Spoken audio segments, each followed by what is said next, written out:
మన first segment ఘుమఘుమలు.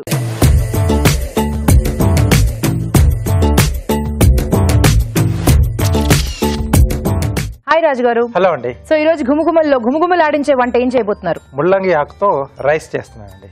Okay, very healthy కదా? హెల్దీ, చాలా ముల్లంగి ఆకు. సో దాంతో రైస్ చేస్తున్నారు. అవునండి.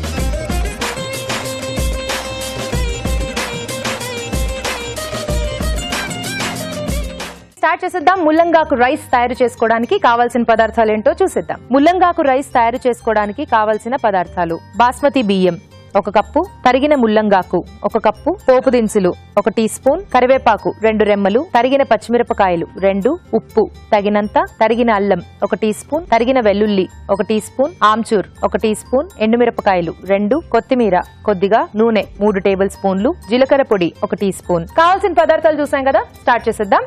ఓకే రాజు గారు, స్టార్ట్ చేద్దామా? ఓకే అండి. ముల్లంగాకు బేసికల్ గా మనకి ఈజీ అవైలబుల్ రాజు గారు. సో అంటే మనకి ముల్లంగితో పాటే ఆకు కూడా వచ్చేస్తుంది. బట్ చాలా మంది ఏంటంటే ఎక్కువగా ముల్లంగినే వాడుతూ ఉంటారు. కొంచెం మనం తీసుకునేటప్పుడు ఏంటంటే కొంచెం ఫ్రెష్ గా ఉండేటట్టు చూసుకోవాలి. ఆకు మనకు ఫ్రెష్ గా ఉంటే సో అది మనకు టేస్టీగా వస్తుంది. ఓకే. సో ఇది పాడవేయకుండా మనం అది సాంబార్ లో కానీ ఏంటంటే వేపుడులో చేసుకొని ముల్లంగి ఈ ఆకుతోటి, సో దీంతో కూడా మనం పప్పులో వేసుకోవచ్చు లేదా వేపుడులలో వేసుకోవచ్చు. సో ఇలా రైస్ తో కాంబినేషన్ లో కూడా మనం చేసుకోవచ్చు. ఓకే. సో ముందుగా ఏంటంటే మనం రైస్ ఉడికించి పెట్టేస్తాం కొంచెం పొడి పొడిగా వచ్చే విధంగా. బాస్మతి రాజు గారు? బాస్మతి అండి. సో దాంతో కొంచెం టేస్ట్ ఇంకొంచెం బాగా అనిపిస్తుంది. సో ఇది అవైలబుల్ లేనప్పుడు నార్మల్ రైస్ తో కూడా మనం చేసేసుకోవచ్చు. సో ఎవరికి ఏది అందుబాటులో ఉంటే దాంతో చేసేసుకోవచ్చు అండి. కొద్దిగా నూనె వేస్తున్నాను.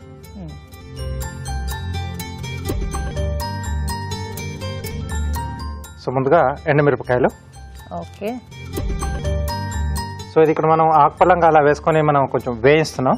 సో అలా కాకుండా మామూలుగా కరివేపాకు లేదా పుదీనా పొడిలా చేసుకుంటారు కదా. అవును. సో అలాంటి అప్పుడు కూడా మనం ఇవి మిగతా వాటిలో వేసే దినుసులతో పాటే ఇది కూడా చేసుకొని మనం పొడి రూపంలో కూడా యాడ్ చేసుకోవచ్చు. అలా చేసుకున్నప్పుడు చాలా బాగుంటుంది. ఎండుమిరపకాయలు కొంచెం వేగిన తర్వాత పోపు దినుసులు. సో పప్పులు ఉంటే బాగుంటాయండి. అవును, రైస్ ఐటమ్ కాబట్టి మధ్య మధ్యలో అలా పప్పులు తగులుతూ ఉంటే కొంచెం టేస్ట్ గా ఉంటుంది. చాలా మందికి ఇష్టం. అవును. సో పులిహోరలో కానీ నార్మల్ గా రైస్ అవి చేసుకున్నప్పుడు ఎక్కువ పప్పులు వేసుకుంటూ ఉంటారు. ఎస్. సో ఇవి కొంచెం దూరగా వేగుతున్నప్పుడు సన్నగా తరిగిన అల్లం, ఓకే, అలాగే తరిగిన వెల్లుల్లి, ఓకే, వీటితో పాటు పచ్చిమిరపకాయలు.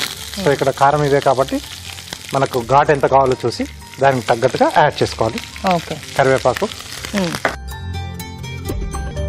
జనరల్ గా మనం ఇలా ముల్లంగాకు కానీ మునగాకు ఇలాంటివి ఏమన్నా చేసుకుంటున్నప్పుడు పుదీనా ఇలాంటివన్నీ ఎక్కువ మనం అవాయిడ్ చేసుకుంటే మంచిది కదా, ఫ్లేవర్ డామినేట్ అయిపోకుండా. అలా డామినేట్ చేసే ఫ్లేవర్స్ ఉన్నవి మనం వాటి కాంబినేషన్ లో తగ్గించుకుంటేనే మంచిది. సో లేకపోతే వీటి ఫ్లేవరే తెలుస్తుంటుంది. సో ఫైనల్ గా డిష్ కూడా రెగ్యులర్ డిష్ తిన్న ఫీలే ఉంటుంది, కానీ ఆ స్పెషల్ గా ఉండదు. సో కాబట్టి అలా చేసుకున్నప్పుడు కొంచెం ఆ జాగ్రత్తలు అవి తీసేసుకుంటే చాలా బాగుంటుంది. సో ఫుల్ ఫ్లెజ్ గా మనం ఏదైతే మెయిన్ ఇంగ్రీడియంట్ గా వేసామో ఆ ఫ్లేవర్ టేస్ట్ ఎంజాయ్ చేయొచ్చు. ఓకే. సో దీంట్లో ముల్లంగి ఆకు. ఓకే.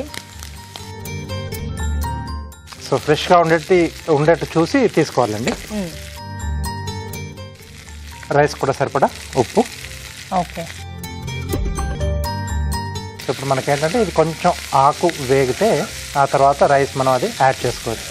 ముల్లంగికి ఉన్నట్టే దీనికి కూడా ఘాటు ఫ్లేవర్ ఉంటుందా రాజు గారు? అంత ఘాటు ఉండదండి. అంటే కొంచెం లైట్. దీంతో స్టెమ్ కూడా మనం కట్ చేసుకుంటాం. సో ఆ స్టెమ్ లో కొంచెం ఉంటుంది. సో దానివల్ల కొంచెం దీనికి ఫ్లేవర్ అనేది యాడ్ అవుతుంది. సో ముల్లంగికి మనకు మెయిన్ ఆ దుంపకే ఎక్కువగా ఆ ఘాట్ అనేది ఉంటుంది. ఓకే. సో ఆకు కొంచెం వేగాల. ఆకు కొంచెం వేగాలి. ఆకు కూడా మనం తీసుకునేటప్పుడు మెయిన్ గా ఏంటంటే కొంచెం ఎల్లోయిష్ గా కానీ ఆకు చూసి మంచి గ్రీన్ గా ఉండాలి. సో అలాంటి ఆకులు తీసుకుంటే మనకు బాగా వస్తుంది. ఓకే. సో ఎల్లోయిష్ గా ఉన్నవి మనకి హెల్త్ కి మంచిది కాదు కాబట్టి సో దాంట్లో పెద్ద వాల్యూస్ కూడా ఏమి ఉండవు. ఓకే. సో ఇది కొంచెం వేగాలండి కొంచెం. సో ఆకు కొంచెం వేగుతూ ఉంటుంది. ఆ లోపు ఒక చిట్కా చూసేద్దాం.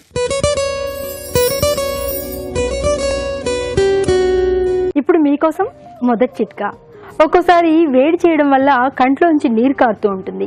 ఇలాంటప్పుడు కొద్దిగా గోరువెచ్చటి నీళ్లు తీసుకుని అందులో కొద్దిగా సాల్ట్ వేసుకుని కాటన్ అందులో ముంచుకుని కళ్ళ మీద ఒక 5-10 నిమిషాలు ఉంచుకున్నట్లయితే కళ్ళకు చలువ జరుగుతుంది. అలాగే కళ్ళలో నుంచి ఈ నీరు కారడం అనేది తగ్గుతుంది. కళ్ళకు హాయిగా ఉంటుంది. చిట్కా చూసాం కదా. ఓకే, సరిపోతుంది కదా రాజు గారు. జనరలీ మనకి ఆకులు ఎక్కువ టైం తీసుకో ఏ ఆకుకూర అయినా. సో ఇప్పుడు మనం ముందుగా ఉడికించుకున్న బాస్మతి రైస్,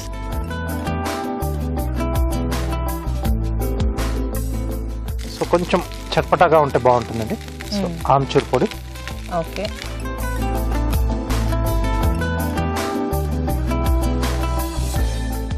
ఆకుకూర కాంబినేషన్ లో జీలకర్ర కాంబినేషన్, ఇది కూడా చాలా సూపర్ గా వస్తుంది. ఓకే, సో కొద్దిగా జీలకర్ర పొడి, సో వేయించి పొడి చేసుకుంది జీలకర్ర.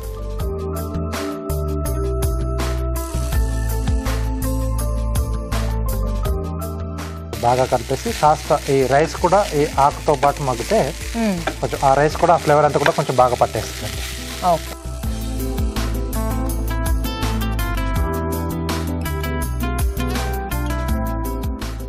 Okay, super.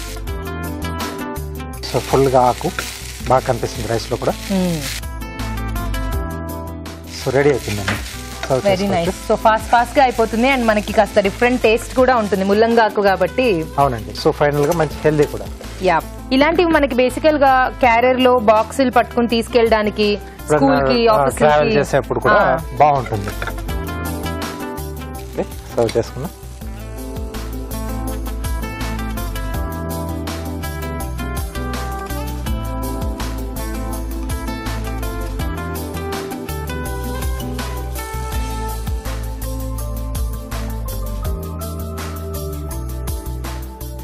కొద్దిగా కొత్తిమీర అండి గార్నిష్ కోసం. ఓకే,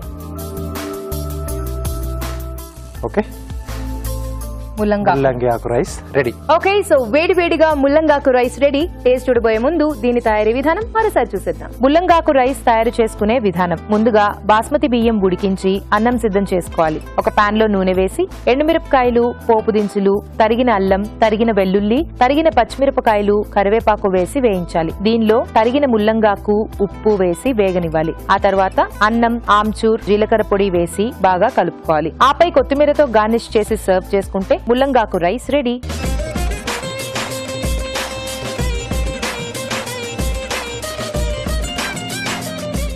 ముల్లంగాకు రైస్ ఎలా ఉందో టేస్ట్ చూసి చెప్పేస్తానండి. ఫ్లేవర్ అయితే చాలా తెలుస్తుంది రాజు గారు. స్మెల్ అంతా కూడా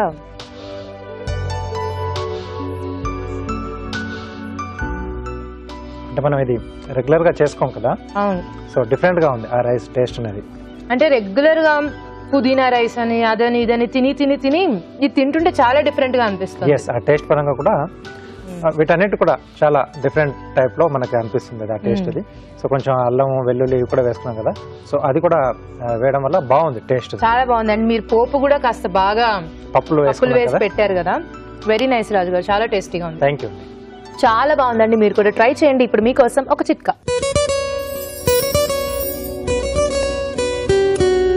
ఇప్పుడు మీకోసం మరో చిట్కా. అలసిన శరీరానికి నిద్ర అనేది స్వాంతం చేకూరుస్తుంది కదండి.